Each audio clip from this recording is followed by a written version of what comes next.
మత సామరస్యాలకు ప్రతీక. ప్రతి ఏడాది జరుపుకుంటున్నటువంటి ఈ పెద్దపీర్ల పండుగ ఎక్కడ కూడా భేదాభిప్రాయాలు లేకుండా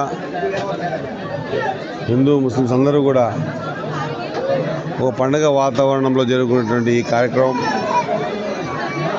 ఇంకా పల్లెటూళ్ళలో ఇంకా మన ప్రాంతంలో అందరం కూడా ఒకటే అనేటువంటి ఒక సూచికని తెలిపే విధంగా జరుగుతున్న ఈ కార్యక్రమం వాస్తవంగా కూడా దసరా, దీపావళి, ఉగాది ఎంత ఘనంగా జరుపుకుంటామో అంతే ఘనంగా కూడా ఇంకా ఈ ప్రాంతంలో పీర్ల పండుగ ఘనంగా జరుపుకుంటున్నారు. కాబట్టి దీని ద్వారా కలుషితం లేనటువంటి మనస్తత్వం అంతా కూడా ఒక ధర చేరి ఓ పండగ వాతావరణాన్ని తలపించే విధంగా ఈ కార్యక్రమం జరుపుకుంటేందుకు అందరికి కూడా హృదయపూర్వకంగా ధన్యవాదాలు తెలియజేసుకుంటా ఉన్నా. ఈ వాతావరణం ఇంకెక్కడా చూడం మనం.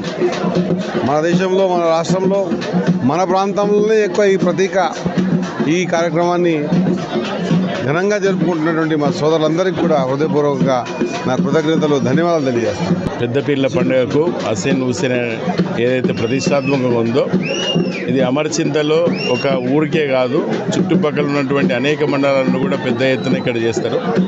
ఒక మస్జిద్లో పీర్ల పండుగ అంటే హిందూ, ముస్లిం అందరు, క్రిస్టియన్ అందరు కలిసి చేసేటువంటి పండుగ. మత సామరస్యానికి ఇది ఒక ప్రతీక ఉంది.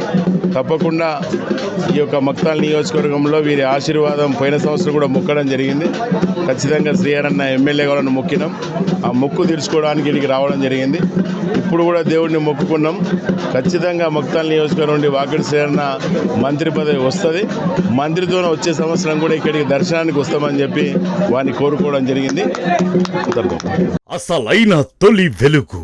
ఫాలో వాట్సాప్ @తొలి వెలుగు official.